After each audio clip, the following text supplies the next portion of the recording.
Are we live? We're live! Hooray! I tabbed away for a second, and that's when I went live. Because that's how it goes. All right, Facebook has picked it up, and we're going live on Facebook. Woohoo! So I hope everybody's having a fabulous week so far. It's nice here because the weather's gotten. I mean, it's. I have like mixed feelings about this time of year, right? Because I love summer and I love the warmth, but I don't like quite as much warmth as we had this year. Even though I knew it was going to be warm because it was an El Nino year last year, which means you always have a warm year the following year, at least in the northern hemisphere. I don't know how the southern hemisphere behaves. Um, I think it's the same thing. They just get it half a year earlier. But anyway, um, but at the same time, like I also like early fall because you can open the windows all day and it's fabulous. So that's pretty nice too. Um, but now that we're live in ye old Facebook, I'm just going to quickly make my post in there to everyone, whether they like it or not. Draw people in. I don't do it to be annoying, but it's mainly that Facebook just sucks at notifying people at a reasonable amount of time about lives, which is kind of annoying. So it's Lunch with Mel. I always intend to pre-write this and never do. Mainly because my Thursdays always seem to be like my busiest days somehow.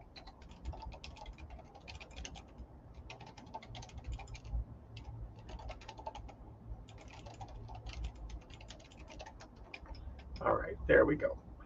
So, got a couple people on each of the different places. So glad to see. Hope you guys are having, like I said, fabulous days. I hope the weather is nice. Um, I was actually just talking to uh, a couple of clients in the northern middle states in the United States today, and they're having like even cooler weather there, and it reminds me of like growing up in Saskatchewan as a kid, and how fall came and hit hard. When fall got here, it was here and it went heavy. Um, Whereas here in Massachusetts, especially now, it doesn't really get cold until like mid-December now. You can kind of like you're not like shorts and t-shirts in mid-December, but it's also not like puffy jackets and boots or anything like that. When I first moved here back in 2000, every single Christmas for the first few Christmases, we had snow on Christmas, and I don't think we've had snow on Christmas now for close to 20 years.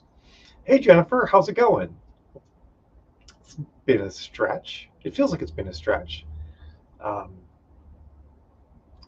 the thing I want to talk about today is audiences in Facebook and also a couple other associated Facebook things. We're doing our 8 week Facebook ad workshop with a group of people right now, and it's really useful in a way because it creates like this sort of crucible slash microcosm for me in a way because I'm working simultaneously with a whole bunch of people on the exact same thing at the exact same time. And it's good for me for highlighting things that are working well for myself and then things that I need to help people with. Because whenever I do ads for people, like a lot of clients, I just run their ads directly for them. And I just do things the way I know works best right off. And if we consult with clients, it usually starts with teaching them. So not often am I spending a lot of time looking at the way that people who aren't clients currently are running their ads, and it can be really good for highlighting some of the things that I have issues with. That's awesome, Jennifer. I'm glad to hear that. Hey, it's Jill. She's off her podcast. Jill was just on the shoot. What's the name of the podcast, honey? I was like, they recorded it with me recently too, and now I forget the name of it. It's Seth Pajonas and Danica Favorites podcast. Um, it's like about AI and future of publishing kind of stuff, but I think it has a slightly different name, and I can just never remember it because I'm terrible at names. But if you're here, like, say hi. Let me know you're around. It's always nice to Brave New Shelf. That's what it is, Brave New Shelf, which I like quite a bit. Actually, it's really awesome. But say hi. It's always nice to know who's here and like where you're from and all that.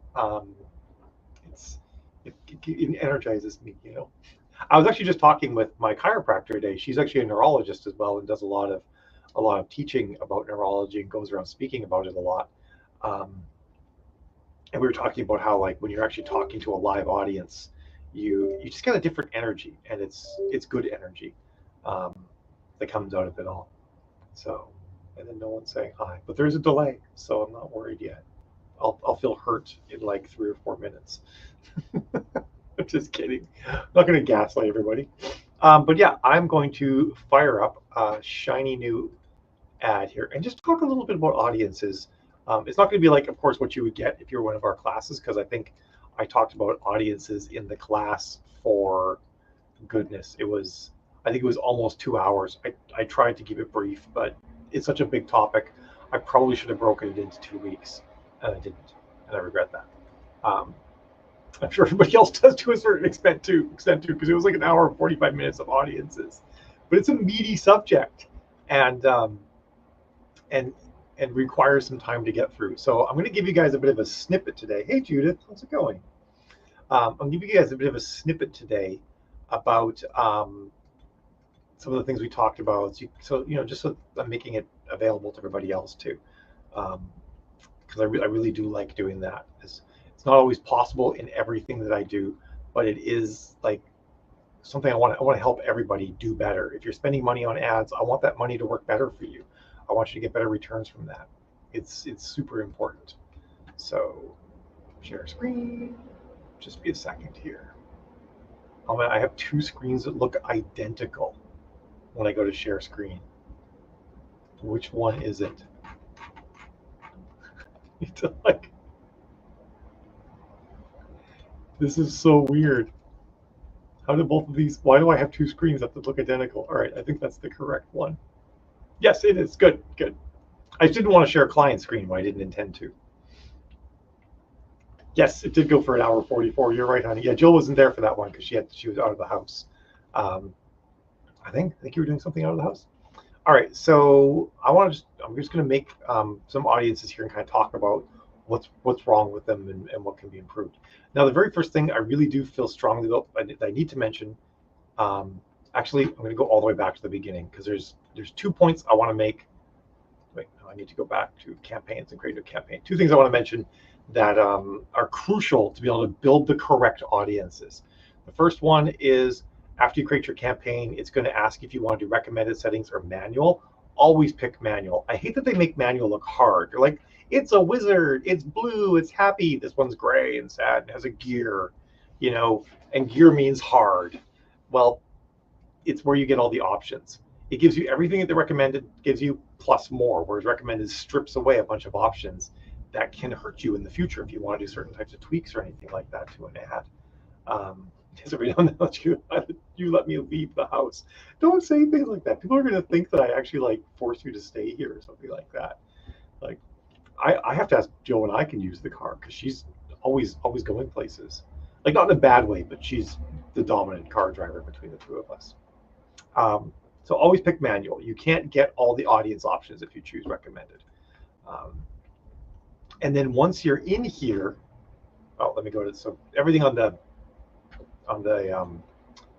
campaign settings thing is always fine. For me, it always wants me to run messenger ads, not website ads. So I always have to go change that.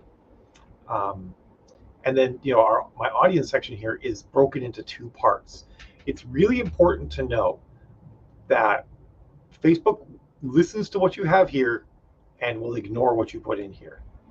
It's gotten better, but even recently I had an author who writes, romances for women, as most people who write romance do. And Facebook was, and they had gone in and here, and they had picked women and put in some audience stuff, and their ad was showing almost exclusively to men. And she probably burned about $500 showing her ad to men and barely getting any return out of it. So if it's got the 2 boxes for audiences, then it's doing it the new way, and it will basically ignore whatever you put in here. It only listens to what's up here, and your only real options are United States, or not the United States, but your country, and a minimum age, which goes up to 25. Now this can work in 1, possibly 2 or 3 scenarios. Basically, because we can't control gender with this style of audience selection, only genres that appeal equally to men and women will work. And the main genres, the main three genres that appeal to men and women are thrillers, sci-fi, and fantasy. Or you could say thrillers and like general speculative fiction, because speculative fiction has a lot of crossover with other things. So, and when I say sci-fi and fantasy, obviously it's not romantic fantasy and it's not romantic sci-fi romance. It's like mainstream space opera, high fantasy, epic fantasy.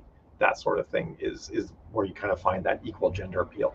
So you might find people who write thrillers and they're like, yeah, I just do this, it's fine. I was like, yeah, because you write the biggest genre that is appeals to both genders about equally. It's a little bit more women than men who read thrillers, but like that's kind of how it pans out. Just got to turn my air conditioner on here. It's getting a little warm in the room, and my computer's kind of starting to crank up the fans. I'm like, please don't crash. This one's been a little bit finicky lately. Kind of a little bit worried I'm having the problem. The Intel processors have a bunch of problems lately. I'm a little bit worried about this one. Anyway, thank you for correcting that. Hey, Kate, how's it going? So Kate's actually in our advanced Facebook ads class, so she's seen some of this. So my biggest recommendation, always click that blue little link, switch to original audience options, and that gives you the old school audience options that we know and love and have been structured about the same since 2016, to be honest. So the first thing that I'll see people doing that I really recommend against is picking more than one country at a time. And there's two reasons why I don't think you should pick more than one country at a time. The first reason is that we really should all be using attribution links. Like, yes, attribution links don't tell you. Oh wait, I changed Windows briefly just to check on something and then lost track of where I was. Attribution links don't tell you the whole picture, but they're crucial for comparing ads to each other. So if you have like multiple ads running for the same series, attribution links are what's going to tell you if one ad is working better than another ad. And they're country specific, so you have to run a different ad for each country. The other issue that you can run into is if you do like United States, UK, Canada, Australia, South Africa, New Zealand, whatever, you do a bunch of basically just try and hit all the major English speaking countries. The other issue you'll run into is that Facebook may not spend your money the way that you expect them to. You can do breakdowns and see that like, oh shoot, I picked like all those countries and 85% of my ad spend money is going to Canada or something like that. It's like, well, I want to, they don't, are they converting better than the US? I don't know. I can't there's no way to get Facebook to show my ad in the US without remaking the ad or taking out Canada. So you run into these scenarios where the spend isn't going where you want and you don't really have a way of fine tuning it. You don't know, does Canada convert better per dollar than the US does or something like that. So always run one country per ad. There's actually a third reason, and that's because the targeting systems, like Facebook has different legal obligations in different countries as far as like how they can target and what data sets they have available and all sorts of things like that. And if you pick multiple countries, they sort of use the lowest common denominator across all of them. You miss some people that you could be reaching otherwise if you weren't doing that. That's less of an issue than it used to be due to a host of other changes behind the scenes. But it is sort of worth noting. The other one is that you can probably target younger than you think you can. We used to a lot of times just sort of start our targeting at 45 and not really go below that.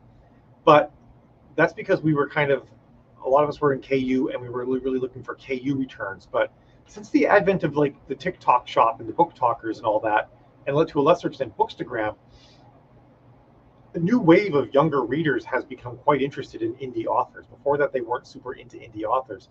And you can actually go younger a lot more now.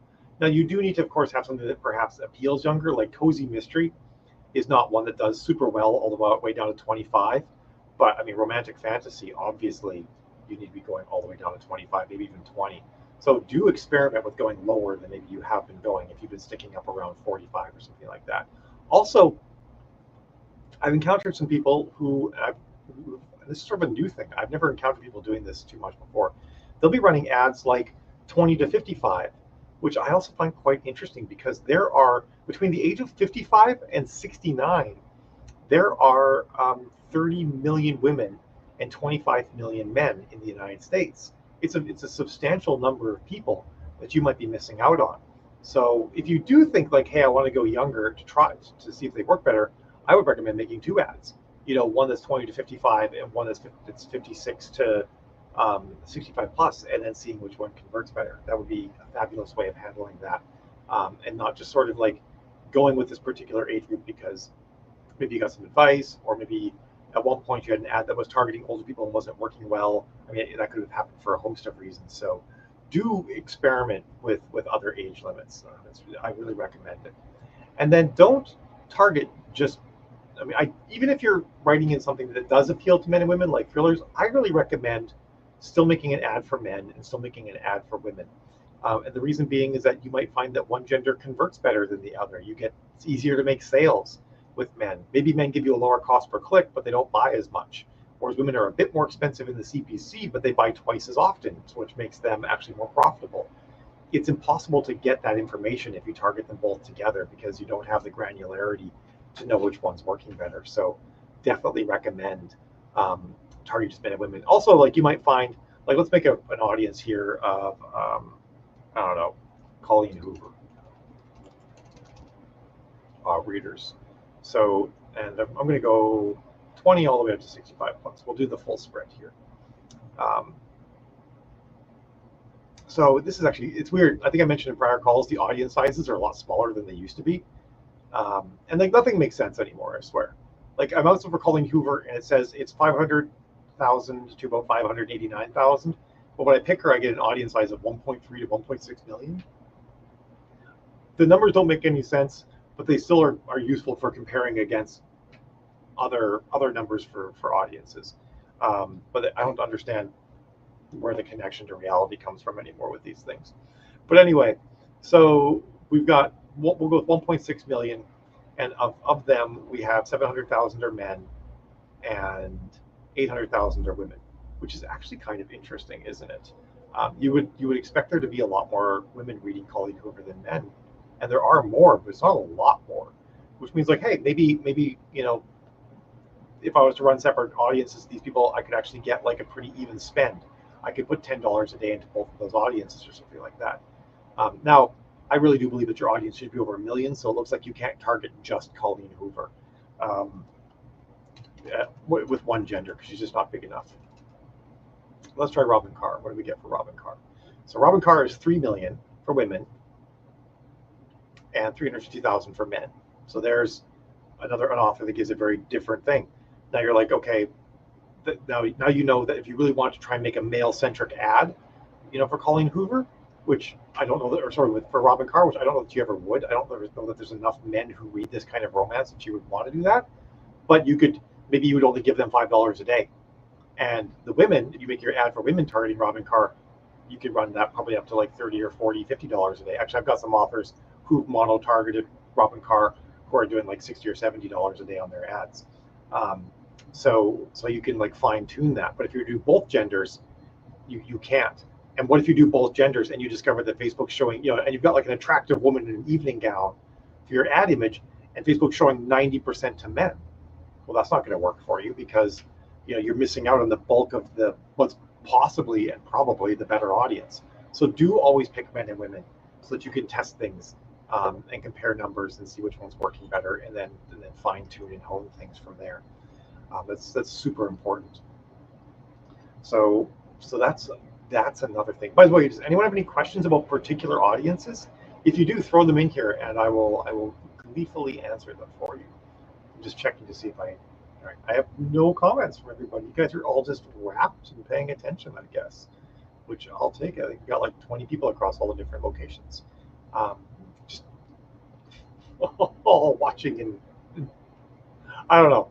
I was going to imagine you're either not paying attention at all, you're like doing the dishes, or you're just soaking up. The images that go through my mind when I'm imagining what people are doing when I'm talking is just strange. And I said minds, not mind. Not on purpose, but maybe it was Freudian. All right, so we've got multitasking. I thought so, Jeremy. All right, so I've got, I'm going to kind of create some audiences that I think would cause issues and might not work the way that people think they would work. So we're going to start off by picking We'll do a sci-fi audience. We'll do. Oh, Jill is messaging me right now separately. Oh, never mind. It's about other things. So we'll do Frank Herbert. Frank Herbert, and we'll do Isaac Asimov. I can never spell Isaac for some reason. There we are, Isaac Asimov. And once you get left once you get a couple people that are really like tightly related, you can hit suggestions, and you're going to get like a good whack of people you can choose from here. Ernest Cline. I want Robert Heinlein.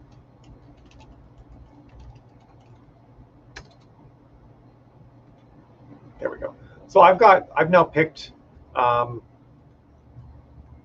6 authors, and I've got a decent sized audience, 1.4 million. Now, with the exception of Ernest, actually, if I took out Ernest Cline and Brandon Sanderson and went with like Bradbury or something like that, like if I went like old timey 60s and 70s sci-fi authors, I would probably actually make an ad tailored to these authors. By the way, like love sci-fi with that golden era age feel, because it's called the golden age of sci-fi. Love sci-fi with that golden age feel. Well, then check out this book, etc. Like I might actually even say things like that, like trying to target this specific audience based on who I'm getting. Being that I've got Ernest Cline, who did Ready Player One, and Brandon Sanderson, who's done everything in here, I wouldn't actually do that particular verbiage. But the other thing I'll see people doing when they build an audience like this is they might then go and do something crazy and throw in like Amazon Kindle. And the interesting thing here is that doing this has now broken this audience, because what happens is these things are all connected by or Brandon Sanderson or Ernest Cline or Frank Herbert or Amazon Kindle. And Amazon Kindle doesn't even mean fiction, because people buy them to read nonfiction. They buy Kindle Fires for their kids, to use as cheap tablets and stuff like that. Like this kind of broke it. Now, the interesting thing is, because I've picked all of these authors, I don't need to do any additional filtering. I don't need to say Amazon Kindle or novel or fiction book or anything like that, because they're authors. Anyone who follows these people likely reads books. Now, I say that, and I'm about to take it back, because Starship Troopers, the movie, Robert Heinlein wrote the book. Isaac Asimov, I, Robot, the I, Robot movie shares a name with his book, and a little bit more. Oh, and there's a TV series is it on Apple, that actually follows one of Isaac Asimov's books, George Orwell, War of the Worlds, Frank Herbert, Dune, Ernest Cline, Ready Player One is a TV show. And I don't know if Brandon Sanderson, I don't think he has had, no, Wheel of Time. He wrote in Wheel of Time. So every single one of these authors has TV shows or movies. So I actually could have people that are interested in them because of that. So if I had picked authors that didn't have any multimedia properties made off of their books, then I wouldn't need to do any further filtering. But maybe I should with this one, because I might be getting non-readers in the mix. So what I would of course do is I want to filter by some literaturally oriented interests, but I don't want to just put them in the same box, because then it becomes an or Brandon Sanderson or books, kind of thing. I want people who want these things, any one of these authors, and read fiction. So to do that, I'll hit define further. On your screen, it might say narrow further, and I'll put in novels and fiction books. One of these is a publications interest, and one of them is a literature interest. So they're a bit additive. They don't exactly represent one another. Interesting little thing, by the way. And you can this filtering will tell you something. My audience size is the same, which does mean that everybody who likes these authors reads books, which doesn't really surprise me about these particular authors. I feel like anybody who actually likes them specifically is very likely a reader. But if I was to do, for example, Stephen King, let's do Stephen King. And by do Stephen King, I mean try out an audience based on Stephen King. I see some comments there. I'll catch up in just a second. All right, Stephen King. Why did this thing pop up all the way up there? This is so weird. It's like unusable. It's like all the way up there. Come on, Facebook. Don't do me dirty here. There we go. Stephen King. So Stephen King, we have an audience size of 3.2 million. And if I define further, we might find that like everybody who follows Stephen King also reads books. We're about to learn. Fiction books. Nope, 2.6. So give or take a bit, about 500,000 people who follow Stephen King don't read fiction. So they must be interested in TV shows and movies and etc. So you can play around with these things and try and like learn what kind of filtering you need to do. Lots of times if it's an author, you don't need to do additional filtering, but sometimes you do. All right. Jennifer's listening. Hooray. Any suggestions for targeting clean sci-fi romance? That's a really good question. I think we should do that next. Sandy Rideout. Any tips for cozy mystery audiences? I have a traditional series with pet focus and a witchy paranormal series. When picking authors, since I write in a subgenre of romance, would it be beneficial to pick more mainstream authors, i.e. Sylvia Day or E.L. James, even though they aren't necessarily MC or Mafia? All right. Those are all great questions, and we're gonna walk through all of these. I love these. These are great. So Judith says for clean sci-fi romance. So I think there's science fantasy is a category. Yes, science fantasy is a category. What I would probably do is I would build my first box targeting less serious sci-fi stuff. And by less serious, I guess I mean like less hard sci-fi, more about the story. But I wouldn't target big things like Star Wars or something like that. Like science fantasy is a great one. Let's see if there's any other categories we can pull in here. Like obviously we don't want hard science fiction or military science fiction or anything like that. We used to be able to target the Sci-Fi Channel. I don't know if we can still do that or not. No, you still can. Wow, look at that. I guess we could target the Sci-Fi Channel, because they do all sorts of crazy things, right? So it's so weird too, right? Sci-Fi Television Network, 64 million people. Audience definition, 4.3 million people. Like, how are these numbers related at all? It's crazy. All right, so this gets me people who are interested in sci-fi, science fantasy. I could probably even add in speculative fiction. Boom. All right. And that gets me, a nice 5.6 million person audience at the outside here. And then what I might do is, so if I wasn't worried about clean, I could just do romance novels. And then narrow down by romance novels. And then that gets me people who are into less hard sci-fi and romance novels. But that doesn't necessarily get me clean sci-fi. And this gets a little bit tricky, right? Because there's no clean romance targeting that I can do. So I have to think to myself, what are people likely to read or be interested in if they don't like super spicy things? So one of my options might be to target clean romantic authors. I don't know if I'm going to get a strong overlap here, though. So I'll choose romance. I have a list of about 50 romance authors here. I want people who write like home and hearth kind of stuff, or like just nice beach romance with low heat. I might not get a bang on here. Joanne Ross. Oh, there we go. That's pretty small. 85,000 people. Who else could I do? All right. I don't know for sure if every one of these authors is clean, but they tend to write beach and more chill romance a lot of the time, not always. Susan Mallory, and again, so what I mean by that is this is not a definitive list. You might have to check all these authors as well to make sure that they are actually clean. I'm not doing a deep dive here. Like Robin Carr writes beachy romances, and a lot of her stuff is not clean.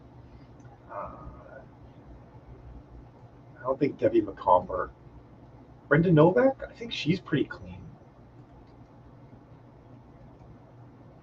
So with a little bit of finagling there, I can probably build an audience, people who are into sci-fi, and read these authors who I might consider to be cleaner than average or something like that. And that might be a way that I can kind of put that together. Alternatively, I could look for non-reading interests entirely and I could try something like homeschooling, which does not mean that they're not into non-clean people, because we homeschool Eva, and I don't, it's not, clean isn't particularly a thing of ours, but it's like it's it's a slight indicator. So if I choose people who are into sci-fi and homeschooling, and women, I get myself down to 1900. Can I do? Oh, or this actually might be better. Young adult fiction. Now you might think, why my books aren't YA? Well, nothing. Choosing an audience like this doesn't inform the reader when they see your ad, hey, they targeted you because you read YA. It just means we're like looking for attributes of a person. Your ad creative itself should still be indicating what the story is really about. So they're like, oh, well, this is a romance. But you're getting people who read YA, which means they do seem to seek out books that are to be cleaner in nature. And this might also be a way of getting an audience. And then, of course, ironically, if you wanted a steamy audience, you would pick new adult. And that's going to be your same thing but steamy. It's kind of an interesting breakdown that you can do there on that. So hopefully that's useful. And it might take a little bit of playing around to get there. All right. So Sandy says cozy mystery audiences. So believe it or not, one of the best ways to target cozy mystery readers is cozy mystery. Boom. It's a literature category, so it requires no additional filtering. And there we have it, 2.4 million people. That's a great place to start. Now, if you want to branch out and do others, I don't think there's a lot of cozy authors you can target, but you could do TV shows and then filter down by people who read novels and fiction books. Now, it's not perfect because maybe like I've watched cozy mystery TV shows and I don't read cozy mystery books, but I do read fiction books, so I might get caught up in that targeting. But it's still, when I see the cozy mystery ad, I'll probably keep scrolling, and someone who's into cozy mysteries won't, and that does help train Facebook once the ads are running for a little bit after a few days. You can target by things that people do, and this one's a bit hit or miss, but you can target like knitting and crochet, for example. You could target people who are into true crime. So you could do a bunch of different true crime targeting, unsolved mysteries, Criminal Minds, maybe Law and Order or NCIS or something like that.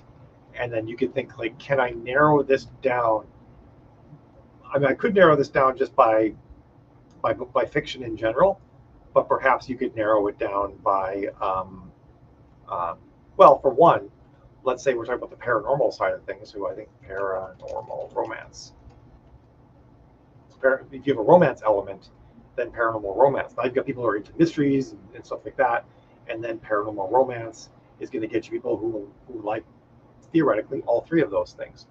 And you could maybe do speculative fiction if you want to try something that's like more of a general catch-all.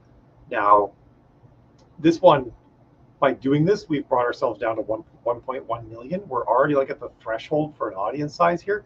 So if we need to define further down to novels and fiction books, we might drop our audience too small. In fact, let's find out. Fiction books, novels, novel. There we go. So we did drop it down a bit too small. However, I could probably throw in a couple more shows in here, like NCIS and True Detective or something like that. Another NCIS. Dexter. That might be a little bit too creepy. Interestingly, adding Dexter didn't change anything. So the people who watch these other things also watch Dexter. So that might be one of the ways you can do it, that you could beef it up. So you could try that. So cozy mystery. And there's also things like you could target Murder, She Wrote. You could actually find like a bunch of TV series that are like really bang on, close to what you write. Like you said, traditional with pet focus and witchy paranormal series. You also could do things like for the pet one where you could do cozy mystery, and then you could actually target by people, to refine further by people who like that particular animal, cat or dog, raccoon, whatever you're using in the story. So one I talked to recently is using a raccoon, and I thought that was really cool. So you can play around those different audiences. Now, one thing of note is that since January, all interest targeting, which is what we're doing here, but is well, it's demographics, interest, and behavior. Just most, I call it interest targeting. It's all the advantage plus targeting, which means that Facebook will break beyond the audience that you pick. So you're not like limiting yourself exclusively to these people, but you're giving Facebook a starting point. And that starting point, of course, needs to dovetail with your ad creative. So you can get away with going a little bit, always cast your net a little bit wider with your audience, and then use your ad creative, your imagery, and your text, but primarily your imagery is your first line of defense. So then focus down further. Make sure you show your book cover in the corner so people know it's a book. Make sure you're screaming genre and trope at people and stuff like that on that. So that might be some of the ways you can tackle that. So Kate Randall says, when picking authors, since I write in a subgenre of romance, would it be beneficial to pick more mainstream authors, either Sylvia Day or E.L. James, even they aren't necessarily romance or mafia? Yeah, when you get into things like mafia, some of the bad boy hockey romance, billionaire, or more erotic stuff like and reverse harem and whatnot, there's no authors you can target. So what I tend to do then is I target by heat level. If someone's going to read Shayla Black, or who else would be a good one, Melissa Foster or something like that, chances are they're not going to be super judgy about some of the other things that are in there. So I would go with target some really high heat authors. I think Carly Phillips is good. Abby Glines is also good for that sort of thing. Sylvia Day writes BDSM in some of her books too, so she's also good. And of course, E.L. James. So target by heat, and then have your ad creative do that narrowing down for you again. I feel like that's the best way too, because one of the things you don't want, and this is something that people who write clean stuff don't have to worry about. Well, if you write spicy stuff, you don't want people who don't like it to report your ad, right? You don't have a good ad running that you're sort of showing broadly, and then people report it because they're upset about it. It works for queer things too, and then your ad gets turned off because it got too many people reporting it. So you do have to be a lot more defensive when you're writing spicy stuff. And that's one of the things too that people say, oh, just take out, don't do any targeting, just go wide. Like, yeah, that works great if your books have broad appeal.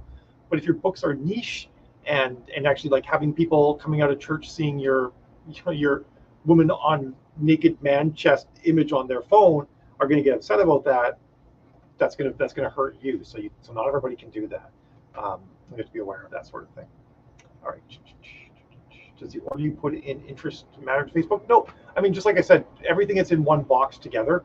Like space opera, and Star Trek, for example. These two things will be connected with an or, space opera or Star Trek. And then imagine if I hit define further, I put in, I don't know, bones, because why not? There's an and. It actually has the and. So these things are connected by an or and an and. You can almost imagine it like a math problem with parentheses, and it does the parentheses parts first, and then it adds it all together. That's sometimes the way I think of it in my mind. But within each one of these gray boxes, the order has doesn't matter at all, because, like I said, they're just connected with an or. And in fact, if you add them in one order and then save, you might see them in a different order when you refresh.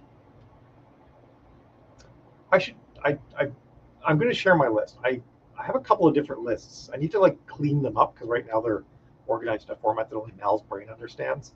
But yeah, I should share those, at least in our workshop that we're doing, which Kate's in. Judy says, I write spy thrillers with African American protagonists. Should I still target authors like Daniel Silva, or more like Kelly Garrett, who writes crime fiction with African American protagonists? I think if you're going to write any sort of thrillers, you do need to think about the gender of the protagonist. That's like the first line of defense. If you write with male protagonists, then target authors who write male protagonists. If you write with a female protagonist, then target authors who write with a female protagonist. That seems to give the best results for spy thrillers. I would certainly test with authors like you said, Kelly Garrett, who writes crime fiction with African American protagonists. Definitely run some with her. Actually, how big is she? We'll see if she's targetable or not.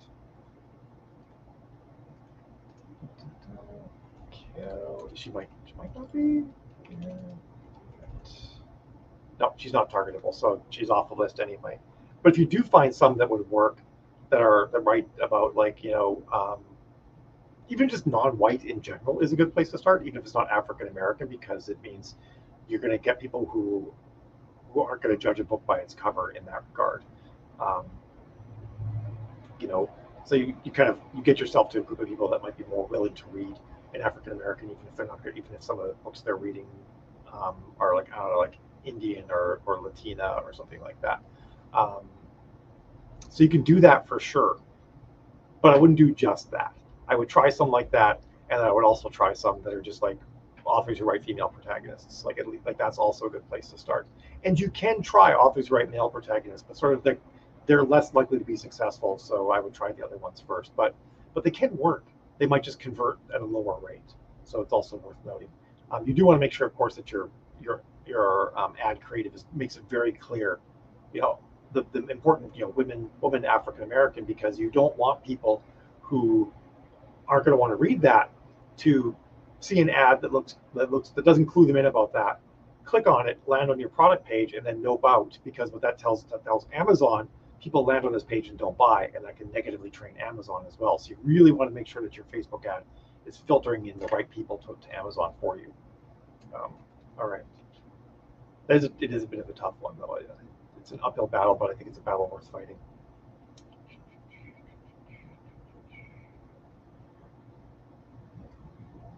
Debbie McComber. Okay, yeah, I thought she was good.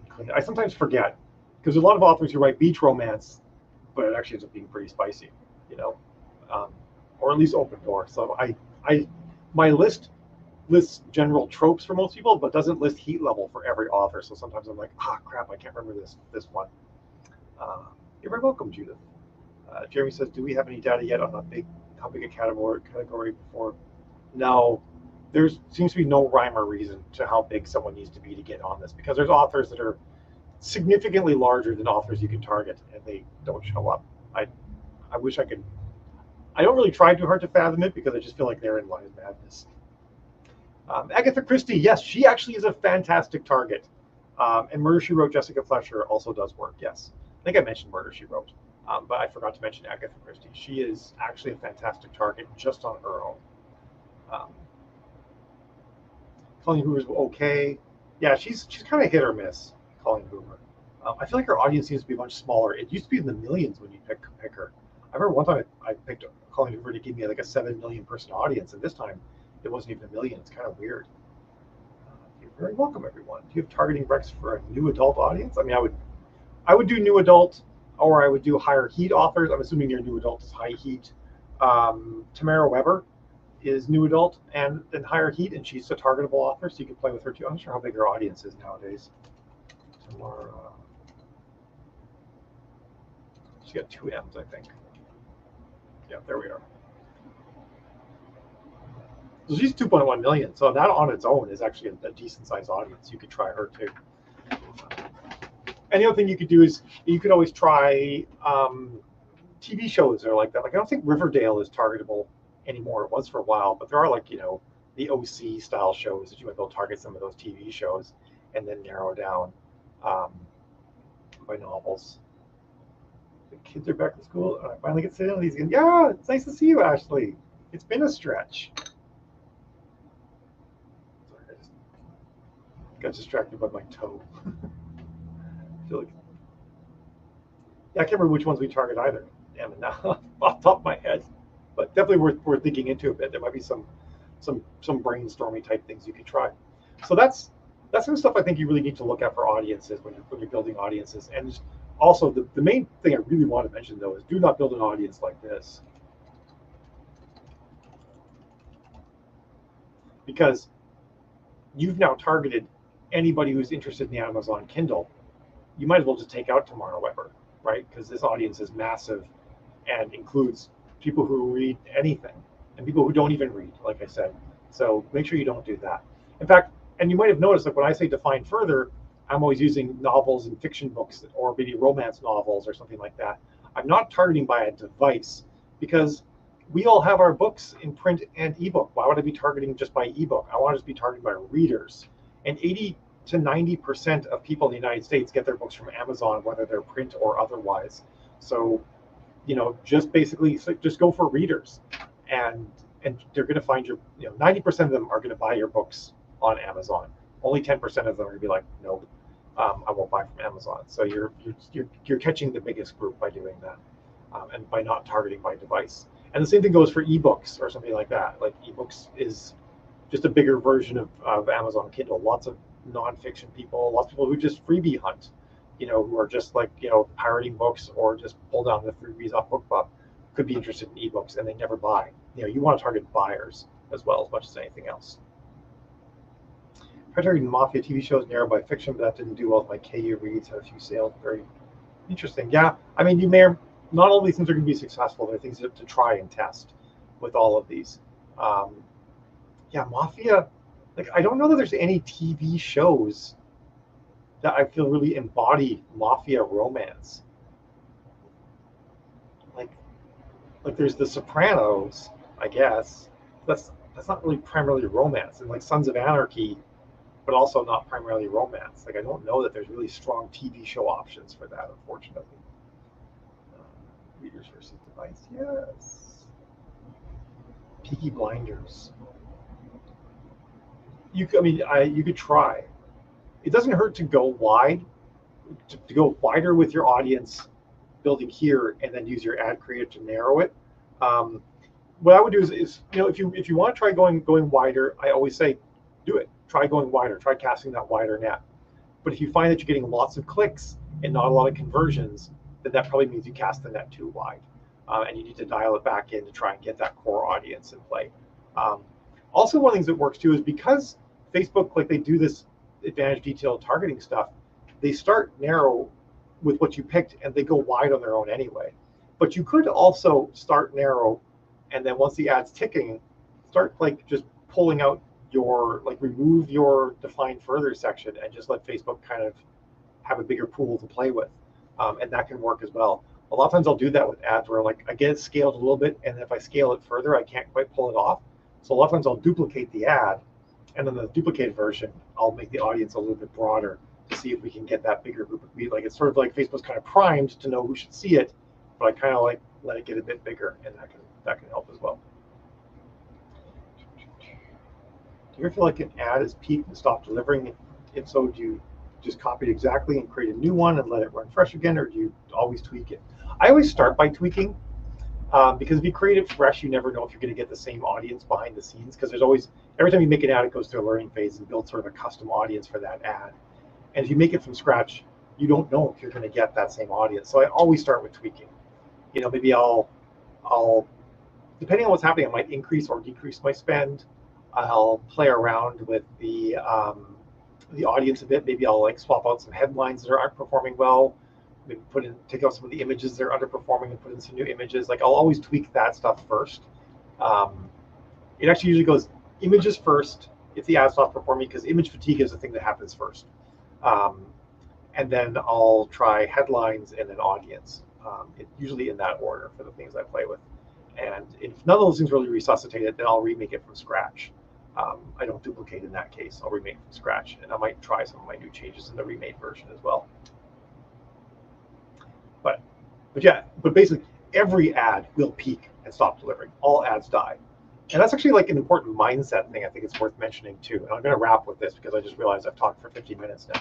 By the way, like I mentioned at the beginning, for people that are in our advanced Facebook ads workshop, that was an hour and 40 minutes. So this is actually still the abridged version of me talking about this topic.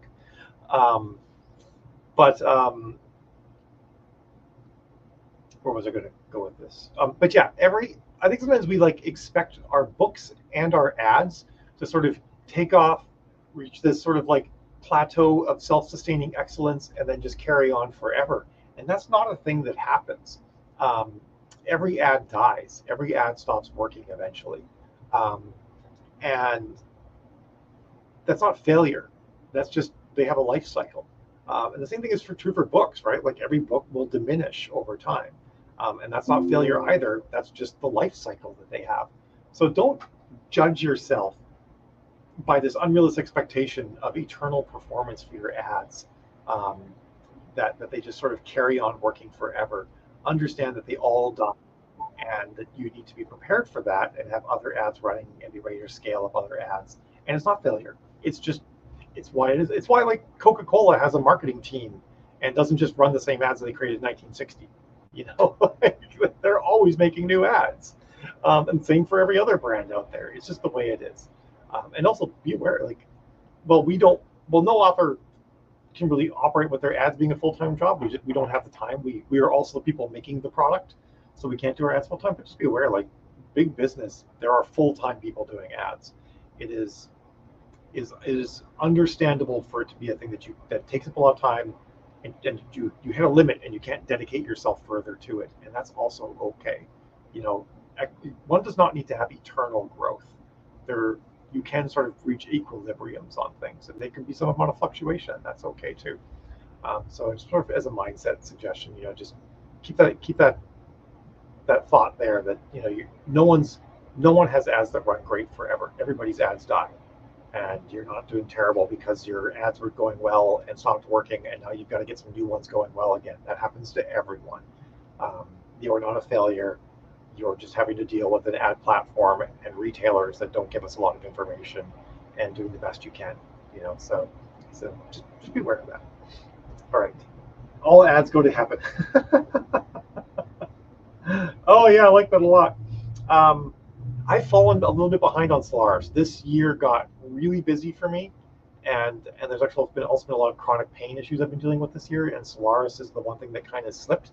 I do have a big major update that I'm really committed to getting out before Vegas, so that is coming, and it's stuff that gives a lot more visibility to long-term trends for readership. Read through, you can like look at a short term, or you can look at a longer term, without having to re-enter data and stuff like that. Is one of the biggest parts, and it comes with like a bunch of um, just little things to make life easier, like editing and deleting and archiving and stuff like that. So that is happening. I don't have time to talk about scaling today, Jeremy. I'm actually really sorry, because that is an important thing too. Um, so something that might help with all of that, I mentioned a couple of times that we're running a advanced ads workshop right now. It's already in full swing, so we're not taking any more people into that. Um, but we are also starting a couple of different membership options, and what those are is they're going to have multiple calls a month for Q&A and instruction, um, that are going to be a little bit more in depth than what I get to do in lunch with Mal's. Also come with forums, and are coming with a massive video library that I'm working on putting together. And I've got it all mapped out, and things will get rolled out each month. New videos will roll out, and there's going to be lots of content on things like scaling, and whatnot. And it's available in 3 different tiers. One of the tiers is no calls with us, just the video library itself, um, and access to that. And the whole goal of that is going to be like small 15-minute things, like scaling an ad that's like this, scaling an ad that's like this. What do you do if you scale the ad and this happens? You know, I'm going to try and make it like bite-sized chunks. Some of them aren't going to be longer than 15 minutes because they have to be, but no 3-hour Mal rambles. So that's happening. I think that's $37 a month or $47 a month. It's pretty cheap, and it gives you access to all of our video content. And then there's 2 tiers beyond that. One where you get 1 call a month with me in a Q&A, and then one where you get 3 calls a month.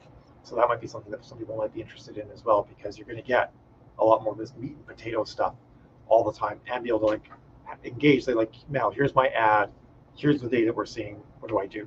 What does this mean? Kind of thing like that. Help me analyze that. So that might be an option as well. Oh, it's Danica and Jill. 3-hour Mal rambles. I'm glad. Sometimes I worry that I'm melting people's brains, but I guess everybody stays, so that's a good sign. All right. I am going to jet, because I got my team call coming up in 6 minutes, and they're going to wonder where I am if I don't show up. So it was great chatting with everybody. I love doing this topic, and believe it or not, I had a second topic, and we didn't get to it. So there'll be a second topic next week.